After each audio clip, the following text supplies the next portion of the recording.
अस्सलाम वालेकुम and good morning, welcome back guys. आज मैं जो है वो कुछ काम करी थी तो फिर मेरे सामने एक हेडिंग सी आई कि there is a psychology quiz और मतलब it's a difficult and can you pass this. मतलब अब तुम मेरे को चैलेंज करोगे कि भाई मैं वो पास कर सकती हूँ या नहीं। हो भी सकता है ना भी कर पाऊँ क्योंकि जो हम पढ़ते हैं वो हम प्रैक्टिकली यूज़ नहीं कर पा रहे होते, जो प्रैक्टिकली यूज़ करना होता है वो हमें ये लोग पढ़ाते नहीं हैं। ठीक है, तो अभी हम जो चीज़ें भी मतलब जितनी भी थारविज यूज़ करें हमने वो सब पढ़ी तो है मोस्टली, लेकिन जब प्रैक्टिकली आप यूज़ करते हो ना तो डिफरेंट होता है। ठीक है, वो फिर वो अलग आपका जो होता है वो एक्सपीरियंस होता है। ठीक है, और जब क्विज की बात होती है और साइकोलॉजिकल तो उसमें हिस्टोरिकल भी आ जाते हैं, फिर कुछ डिसऑर्डर से रिलेटेड भी आते हैं आई थिंक सो। और मतलब डिफरेंट होते हैं ओवरऑल रिसर्च और साइकोलॉजी हिस्ट्री ये सब, तो फिर वो क्विज में थोड़ा दिमाग तो लगता है ना। तो लेट्स स्टार्ट दिस टेस्ट। मैं देखते हैं कि क्या चीज़ है ये क्या नहीं। ये मुझे एक वेबसाइट मिली थी, उसका मैं लिंक ज़रूर दूंगी। और इस पे और भी बहुत सारे टेस्ट हैं, लाइक पर्सनालिटी टेस्ट है, what's behind your birth age, और आपका जो मेंटल एज है एक्चुअल में वो क्या कितनी है। तो मतलब डिफरेंट क्विजेज हैं। अगर स्पेशली आप अपनी पर्सनालिटी के बारे में जानना चाहते हैं तो आप ज़रूर जाएं, विज़िट करें और आप उस क्विज़ को भी जो है वो फुलफिल करें। लेट्स सी कि आपका जो है वो क्या कहते हैं पर्सनालिटी आपकी कैसी है। हाँ, मैं भी अपलोड करूँगी पर्सनालिटी टेस्ट से रिलेटेड। मुझे अपनी पर्सनालिटी का से पता है, तो फिर भी अगर ज़रूरत पड़ी तो वो टेस्ट भी अपलोड कर देंगे। बट अभी के लिए मुझे साइकोलॉजी क्विज ही सॉल्व करना है कि एक्चुअल में इसमें क्या चीज़ है। Let's start. Here is the question one. Psychology is the study of course, behavior. Yes. The word, sorry, psychology comes from the word psyche.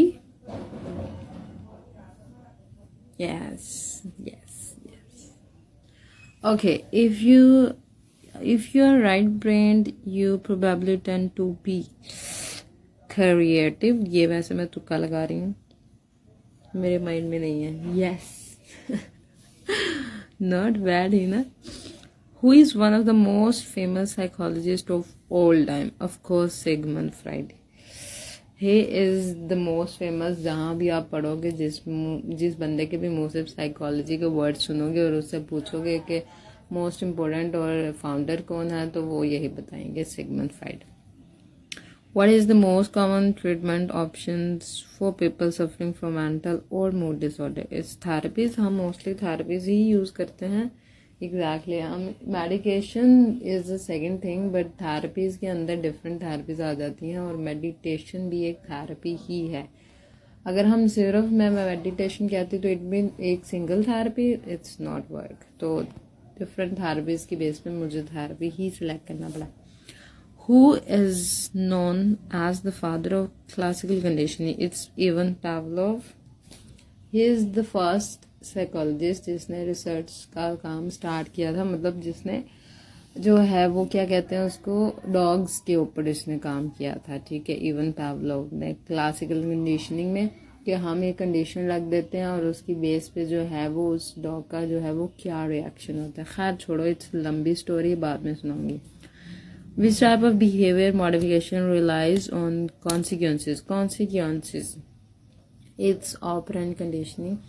Consequences is like this कि हम कोई काम करते हैं, ठीक है, और उसकी बेस पे हम कहते हैं कि मतलब डिफरेंट रिजल्ट आ सकते हैं। ठीक है, कॉन्सिक्वेंसेस देख के जो जिस चीज़ के बारे में डिस्कस करते हैं कि अच्छा ये रिजल्ट आया, इसकी वजह से ये चीज़ हुई होगी, ये स्टोरी होगी उसके बिहाइंड, वो हमारा होता है ऑपरेंट कंडीशनिंग। ठीक है, कि हमने ऑलरेडी जो है वो हमारे माइंड में, for example next is who was the first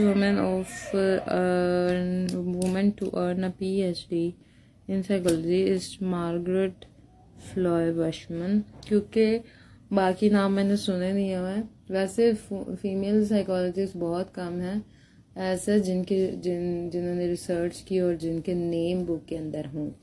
तो लेकिन मार्गरेट का मैंने हिस्ट्री जब मैं पढ़ रही थी और उसमें मेंशन था। Okay, BF Skinner. ओके, तो Which animals were primarily used in B.F. Skinner's boxes of operant condition? तो ये था rat,